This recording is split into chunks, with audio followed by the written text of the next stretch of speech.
Espere, filho, eu vou mudar sua vida hoje com esta palavra.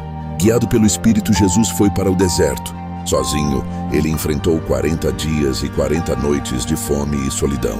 O diabo veio para tentá-lo, oferecendo todo o poder e glória do mundo. Adora-me, disse a serpente, e tudo isto será teu. Mas Jesus, com o coração firme em Deus, respondeu: está escrito: adorarás o Senhor, teu Deus, e só a Ele servirás. Ele rejeitou o pão terreno, o poder mundano e o espetáculo vazio. Ele escolheu a obediência e a fé. Com cada tentação vencida, a sua força espiritual crescia. Os anjos vieram e o serviram, e ele emergiu do deserto, pronto para começar o seu ministério. Este momento mostra que a verdadeira força vem da fé inabalável em Deus. Partilhe esta mensagem para abençoar alguém. Deus te abençoe.